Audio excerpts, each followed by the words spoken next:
Welcome to Sabs podcast. I'm your host, sabrinasalvati. My special guest tonight is Alex, and he is from United for East Palestine. Welcome, Alex. Thank you so much for coming on. Hi, thanks, Sabrina. Thanks for having me on. All right, so Alex, we have covered the train derailment that has happened in East Palestine, Ohio. We have been going through that, I think, for quite a while, actually. And I've noticed that the residents in East Palestine are still having difficulty in reference to symptoms, in reference to trying to get some accountability for Norfolk Southern. Why don't you explain to everyone, why did you decide to become a part of United for East Palestine to begin with? Yeah, so I got involved with United for East Palestine, the Facebook group that was created by Jenna Giannis and Emily Musakia. And the reason I was able to do that was because I am subscribed to the Railroad Workers United newsletter. So I found out about this pretty quickly. I reached out because I was interested in trying to help out with the formation of potentially a mutual aid network to get resources into the area and get people out of the area. I had some experience with that, with other projects like with Standing Rock, so I knew kind of the process of how that might look. So that's why I reached out to them originally. And then I got in touch with Jenna and Emily, and we kind of just became a team. From there, we brought on some really cool, amazing people like Professor Welton, his team at Purdue University, who were the first, I think still kind of like one of the only people from like credentialed university who were running these tests, doing the tests that need to be run, and then like publishing them for public consumption. He filed an OSHA complaint against Norfolk Southern that he sent to the Senate because of them sending their workers into the cleanup without any hazmat or any knowledge of what chemical they were cleaning up. He went with one of our other team members, Aaron Bragg, to collect samples from people's homes because the wells weren't being tested. And he's been doing an amazing job of holding the EPA and Norfolk Southern accountable. So we've kind of built a team that's just been all about trying to utilize the potential resources available to modern society in a way that is actually beneficial to the people who've been impacted by this. What are some of the needs that people in East Palestine, Ohio need at this point in time? For example, in reference to supplies, are people still able to live in their homes, or are they having to seek shelter at a motel or hotel? What are some of the needs that people there need? Well, the number one need for people is for the government to stop gaslighting and lying and running cover for the Norfolk Southern and admit there's a problem, so that B, they can be evacuated and have all the options necessary to do so in a way that leaves them financially whole. People need people's homes values have gone basically completely non-existent. Some of it's for people nearest to these. People are being exposed to a cocktail of toxic chemicals that we still don't even fully know what they're being exposed to. We certainly don't know what the short and long-term impacts are. We know short-term people are bleeding out of their nose and out of their ears, having terrible migraines, diarrhea, nausea, flu-like symptoms, difficulty breathing. People are coming down with all kinds of acute symptoms, and we have no idea what the long-term impacts of these chemicals will be because we don't know what all chemicals are being exposed to. We certainly don't know what the impact of being exposed to all of them at once is going to be. And the EPA is doing absolutely nothing to address that and figure out the problem. Everyone within at least 5 miles, if not 10 miles, should have already been evacuated. There should have already be complete economic support to getting them out. And that should have already been done without question. The EPA can do that, should have done that already, and isn't because they've been running cover for Norfolk Southern. Yeah, this is really interesting. There have been a number of train derailments, but none of them seem to be as worse as this one in the past couple of months. So for example, people still living in East Palestine, Ohio, are they given any type of a break from employment? So for example, if they had the means to evacuate and say, let's just move to another town, at least for like a month or so until things clear up, are they covered to do so? Do you know, or do they still have to go to work and keep their job?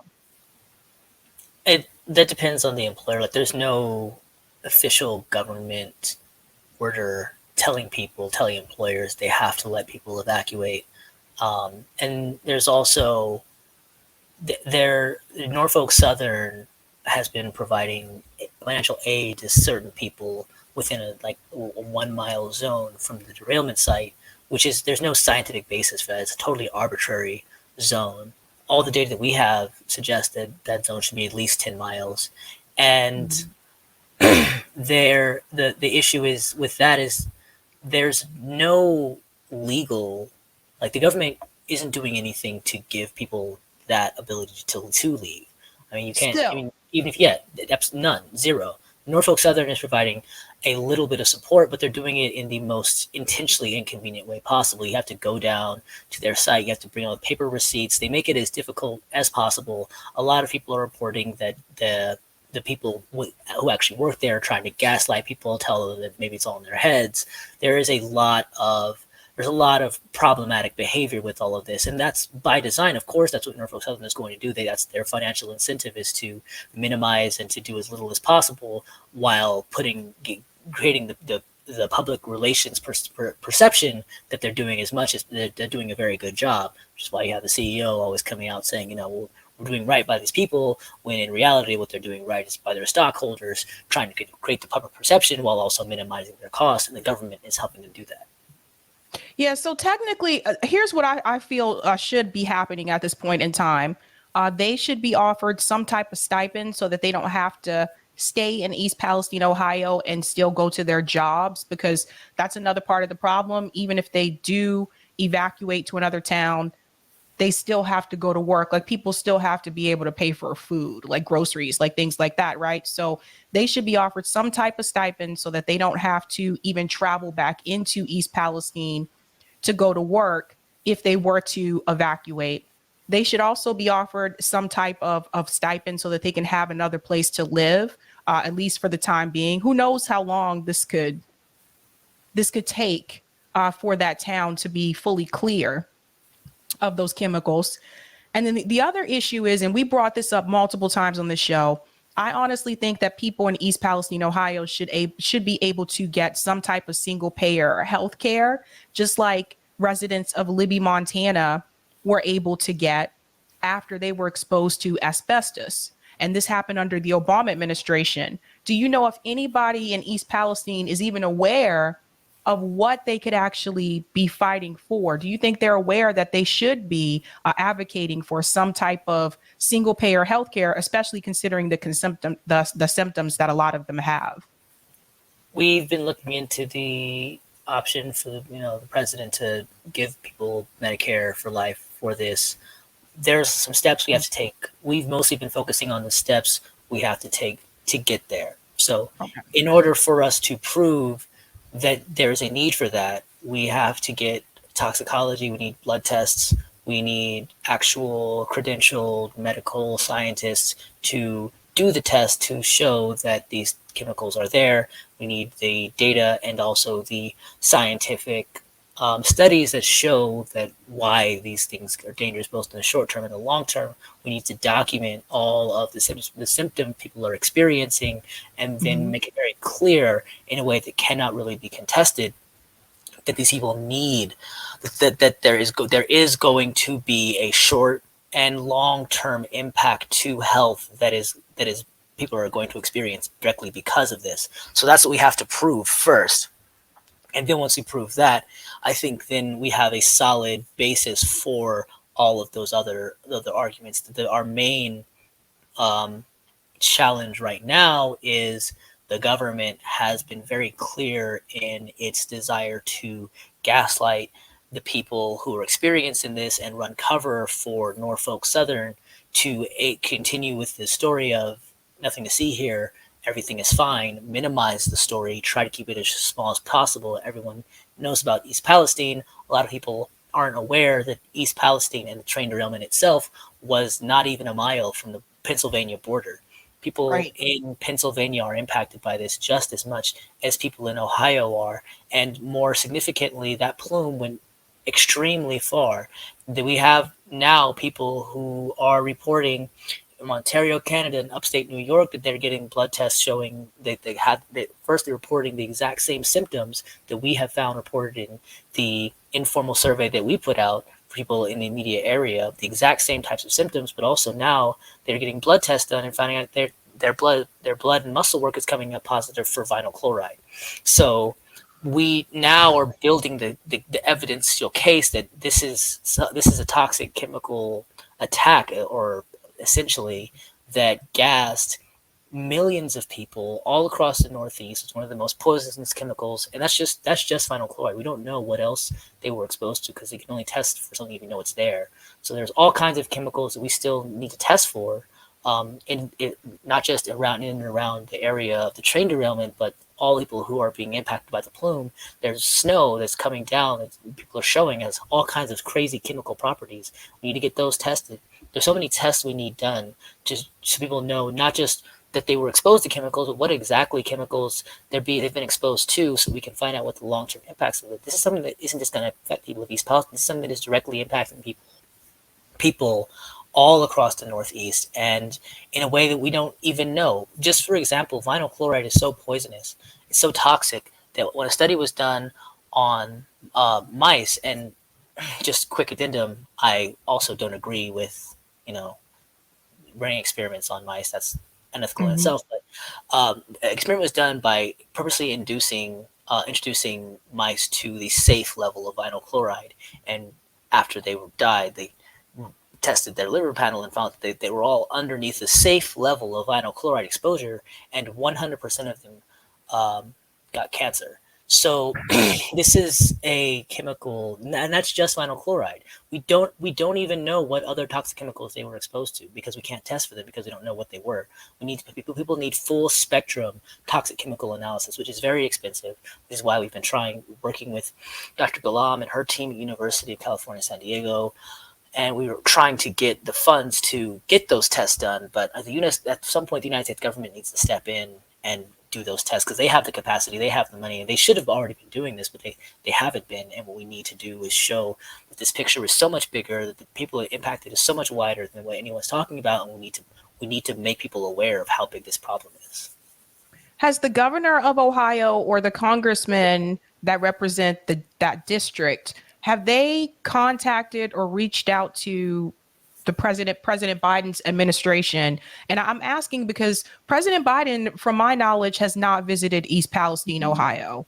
And I think that is very not just disappointing, but I think it's very telling. It's almost as if he's basically saying the quiet part out loud, that he doesn't care about the people there. Like, this is like the Rust Belt, and it's not the first time they have been overlooked, that I've seen, at least in my adult life.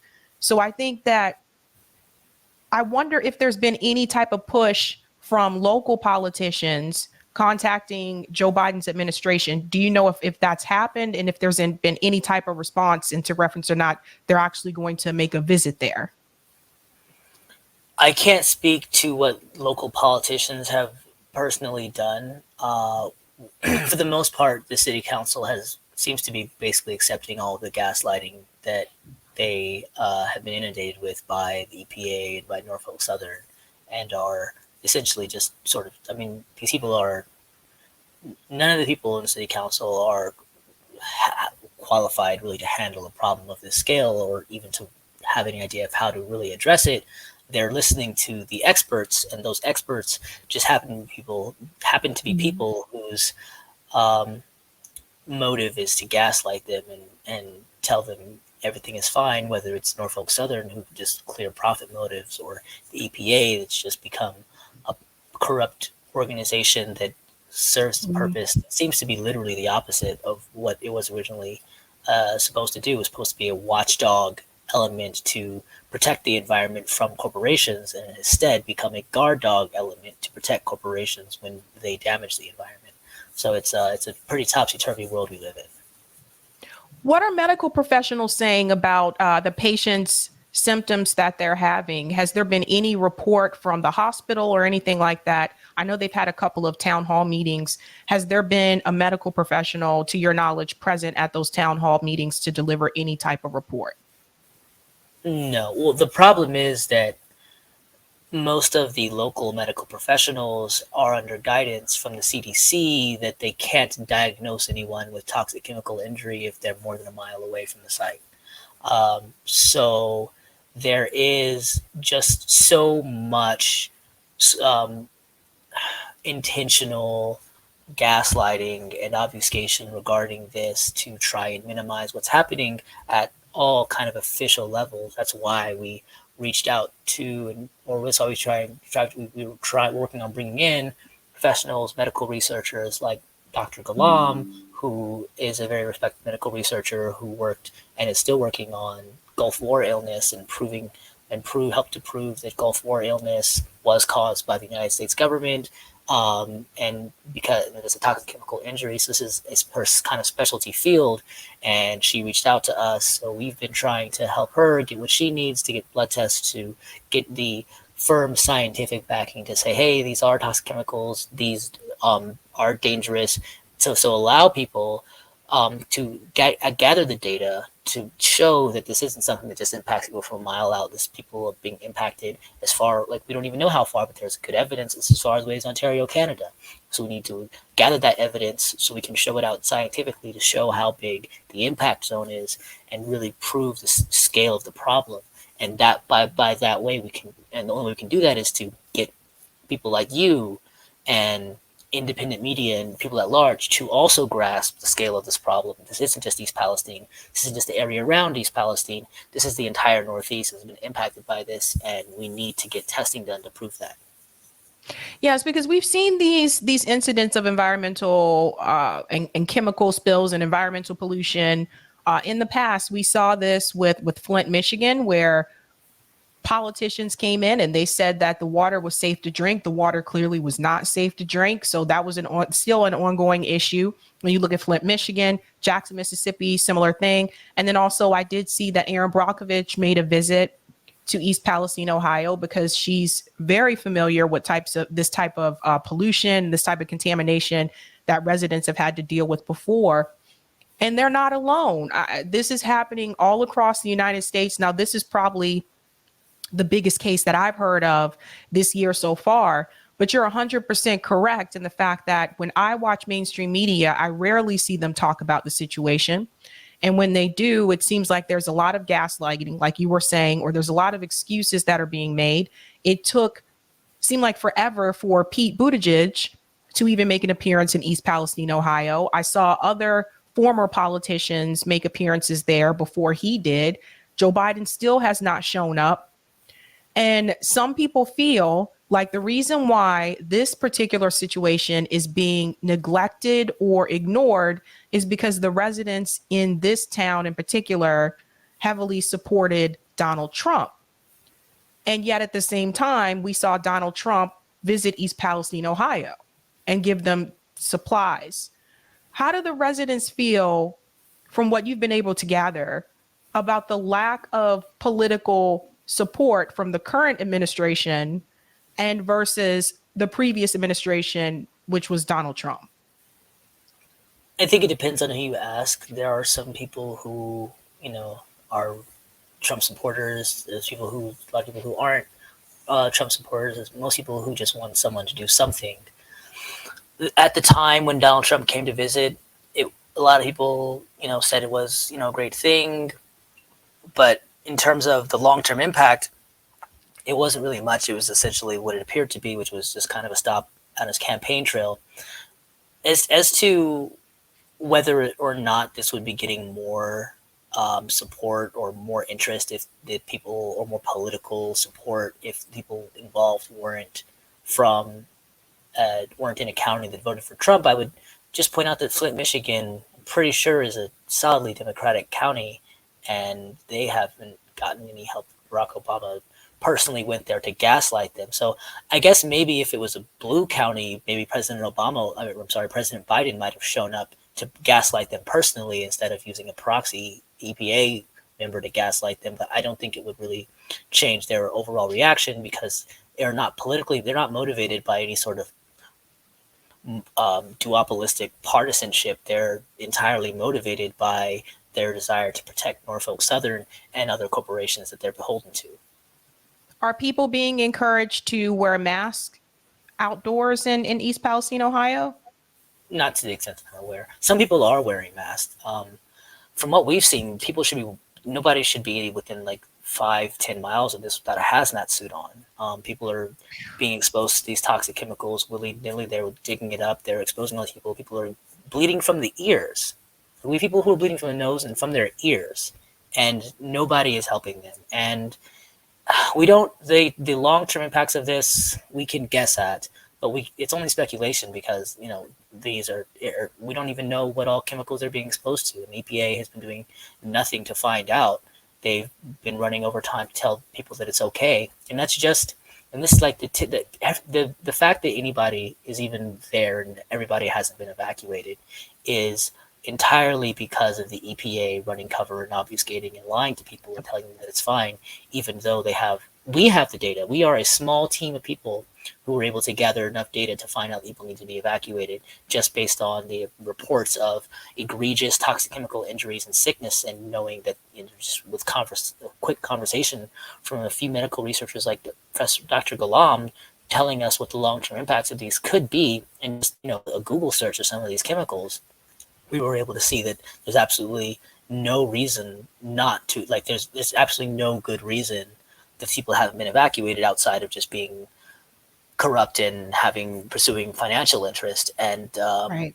this is every day that it happens. And the story, like, at first there was a social media traction for the corporate media to come in for a week, but their whole purpose is to serve as the PR forum for the government and large corporations and the status quo. So they were there to, give people some time to cry in front of the camera and to act sympathetic. But meanwhile, their framing of the entire affair was to protect whatever their particular interest was, whether it was CNN just being there to frame the argument in a way that was already agreed upon, and bring out the CEO to ask him some pretend tough questions, but meanwhile keeping the conversation within their agreed upon rails and making sure there was no questioning of how this happened and why it happened and what were the structural problems that caused it. Right. This train derailment is not anything new. Trains are derailing all over the place and spilling toxic chemicals.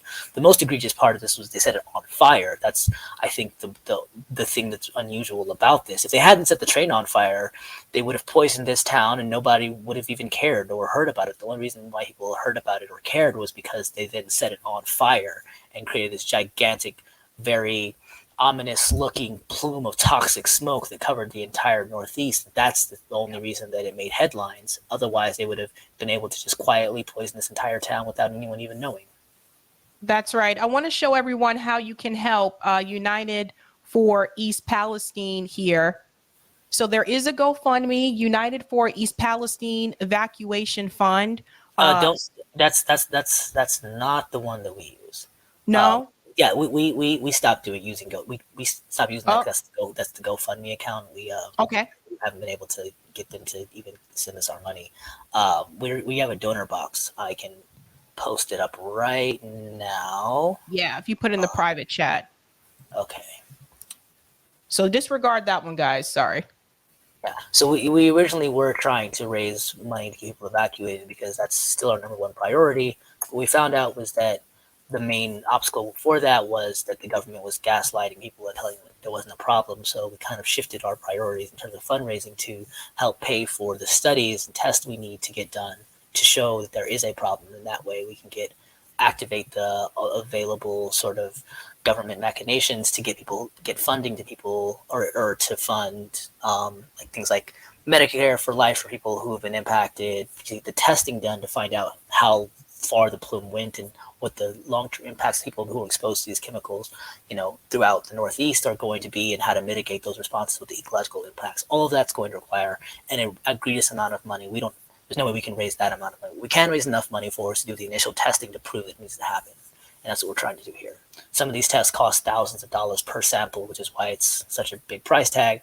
Just for instance, after one weekend down at Purdue University, who were able to do these sorts of tests for much less than what you would do, like if you hired a private company, they're still like $30,000 in the hole just from that. So there is a large need for funding. So anyone who wants to help and donate with that, though, that be a huge help, because we need to get people's blood tests in. We need to do full spectrum toxicology. We need to get that means paying for phlebotomists, getting as large as possible of a test group, so it was possible to actually submit samples. So that means getting a space and getting phlebotomists, and maybe paying for food, so they actually want to come down and get someone put a needle in their arm.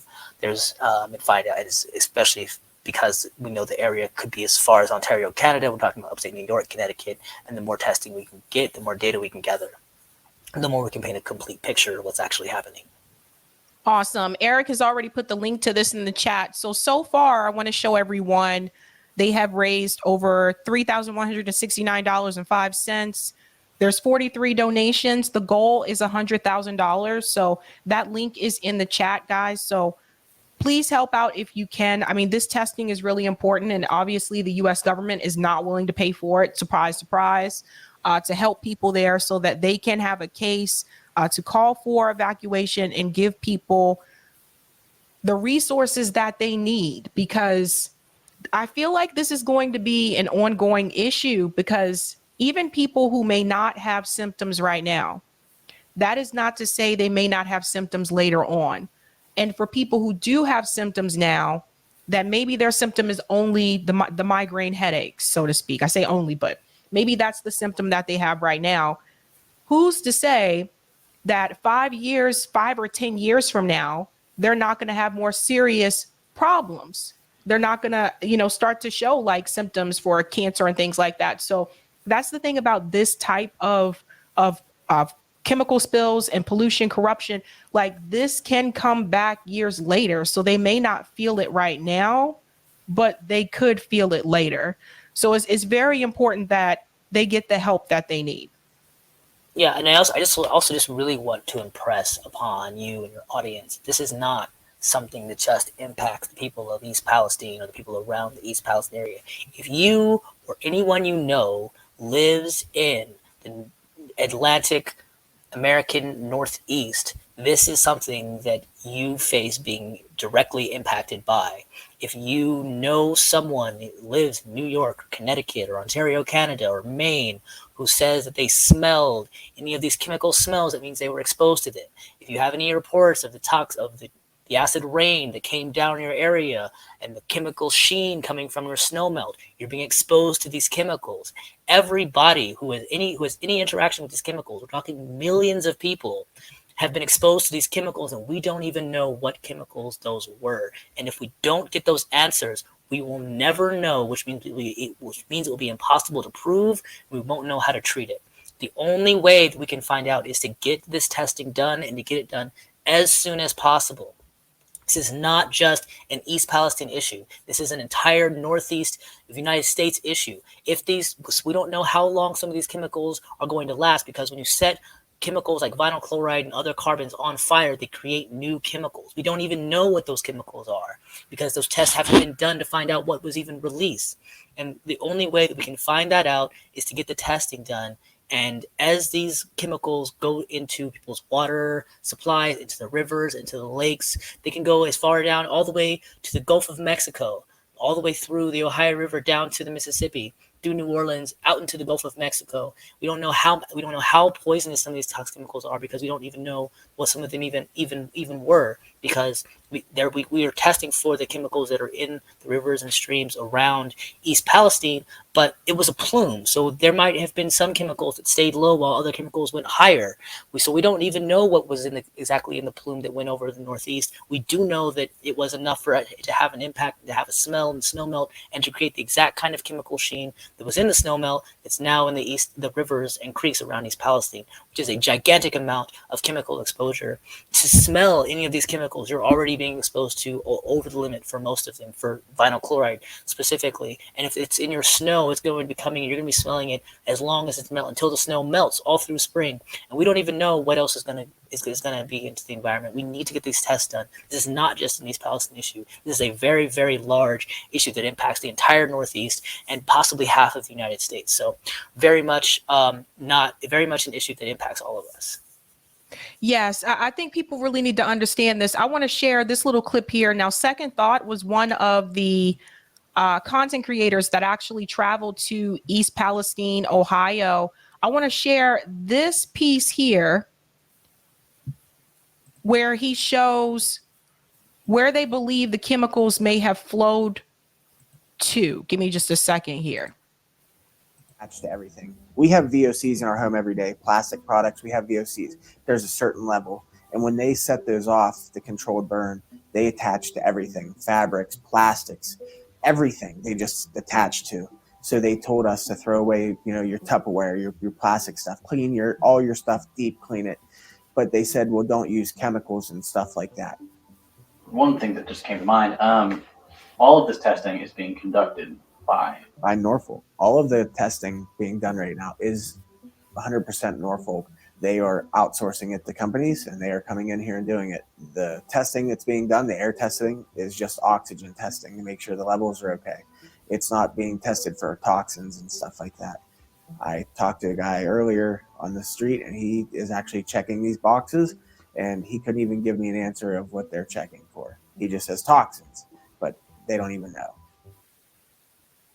So that part, I wanted to show you that part, Alex, and for everyone else to see this too. These are the boxes that he is referring to in the video. I guess these are posted up around different signs across the town that is supposed to be testing for some type of toxins, but they said they don't even know what it is. Yeah, because those particular boxes are not designed to find out, to do a quantitative analysis on specific chemicals. It's just to flag to see if there's a certain level of toxins in the air. They did this the way they did this, the machines they used, the way they went about the testing is exactly what you would do if your goal was to put on a good face for PR, to say you were doing something while intentionally doing the test that you knew would come up negative so that you could say there was no problem.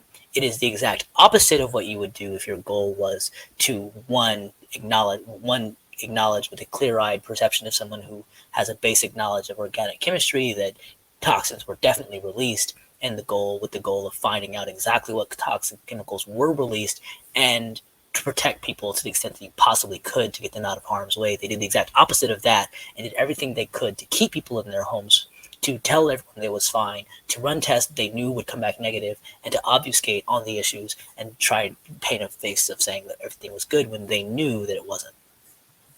That's right. And I want to fast forward here a little bit where they go to the creek right about here.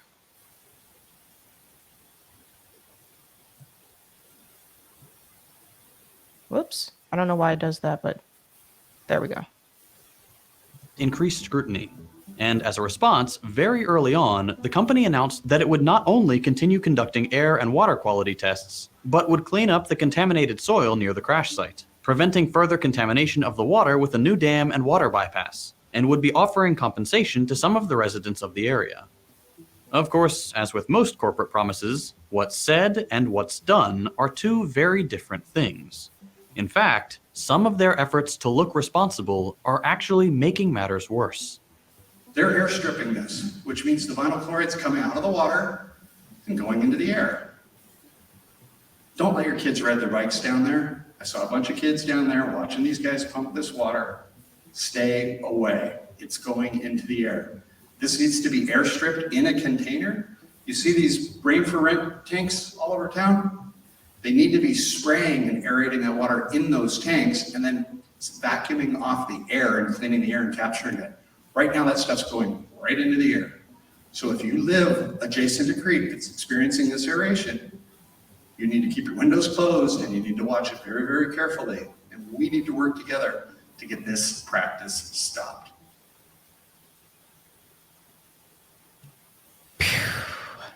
Yeah. So these are just some of the things that, like, again, like the government is just not telling them. If they didn't have that gentleman there to come and explain to people that the practice that they're using here is actually not safe and it's making it more dangerous for you.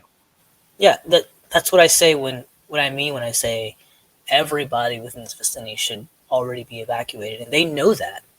But the reason why they don't want to evacuate is, from everything we've been told, you can't run trains through a town that's been evacuated due to toxic chemical exposure. So it's in their financial interest to keep the trains running, which is why they're doing the cleanup. What they originally did was they just put dirt over all of the petrol that spilled and all the other waste that was over at the burn site. They just put dirt over it, put the tracks back on, and started running the train back through immediately afterwards.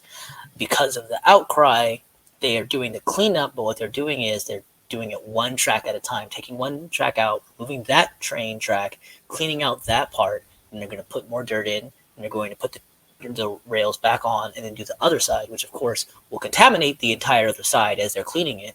They obviously, the thing to do is take the tracks out, clean the whole thing out, dispose of that properly, which they're not doing, evacuate everybody in the area who could even conceivably be injured by these toxic chemicals until they're done, and clean out, do everything they need to clean the rivers out, get a real study of what the ecological damage has been, find out how far the plume went, get the blood tests on people who've been exposed, find out exactly what chemicals they were exposed to, find out how far it went, get a clear map so people know how far this plume went, so that they know, have the resources in place for them to go and report whatever, and get have people out on the ground collecting samples from the sort of toxic chemical smut that came down in the rain in Kentucky, and what's in the snow now, and is now coming off and melting off into the rivers and creeks and into the forests and into the Great Lakes now. All of that is testing that should be done.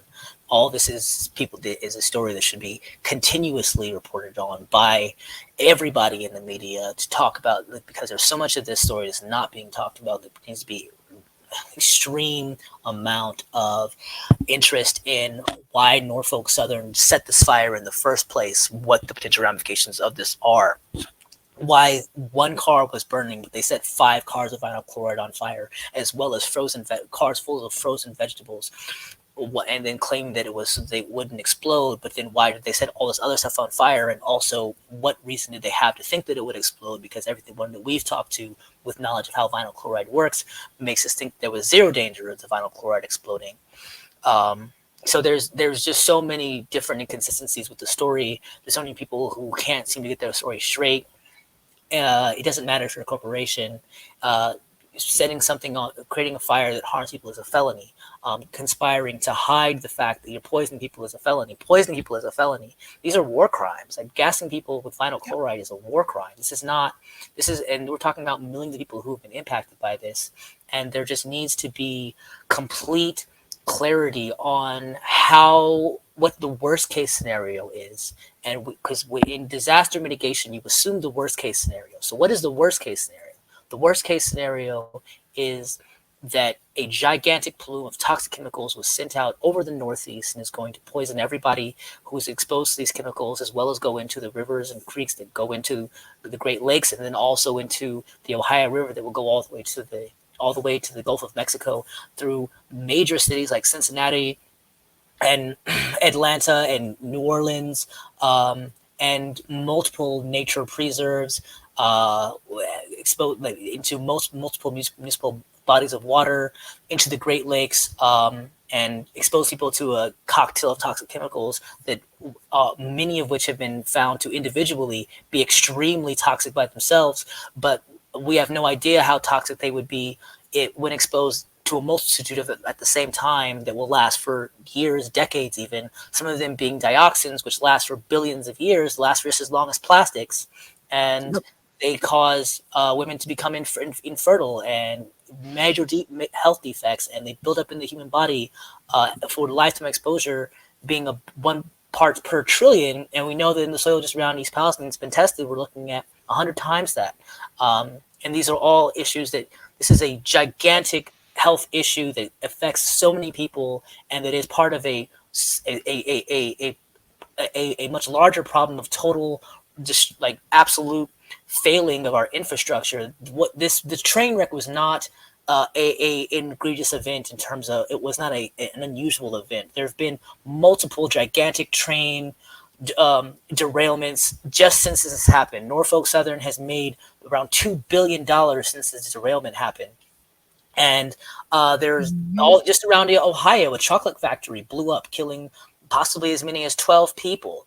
Nobody's talking about that. Another train in Ohio derailed, a boat fell over, releasing hundreds of thousands of tons of methanol into the water, with no one talking about that. This is a deep systemic issue. The only reason anybody's talking about East Palestine, Ohio, is because they set it on fire. If they hadn't set it on fire, it would just be just another one of the thousands of toxic chemical exposures and polluting events that are just kind of business as usual right now, which that's why the EPA is working so hard to cover it up and telling everyone it's okay when they know it's not, because to them, corporations poisoning people and releasing all the toxic chemicals is not unusual. They know this is something that happens every single day, which is why they're running cover for them, which is why we need to really show people the true, bring people's attention, use this to bring people's attention to what's actually happening to our water, to our soil, and to the air, so we can really do something about that. And the only way we're going to do anything about it is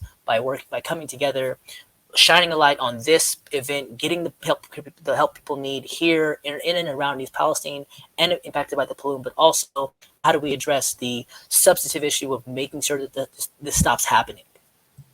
Well said. And just one more time for those of you just joining, United for East Palestine Independent Science Fund. This is to help them with some of the testing that the government is apparently not paying for. They've raised a little bit over $3,000. That goal is $100,000. Please donate if you can. Eric, if you can put that link in the chat one more time for the newbies. And Alex, thank you so much for coming on. You're more than welcome back. I'll reach back out to you within like a month or so, because I want to see if there have been new updates, if anything has changed or if anything has improved for people there. But we definitely have to keep talking about this story, because the United States government is definitely turning a blind eye to what's happening to people there. But before you go, really quick, can you tell everybody where can they find you on socials? Yes, so United for EP, that's our tag all across the board. It's our email, Gmail, unitedforep@gmail.com, Twitter, United for EP, Instagram, United for EP, Facebook page, United for EP. You can also check out our Facebook group, which is United for East Palestine, Ohio in parentheses.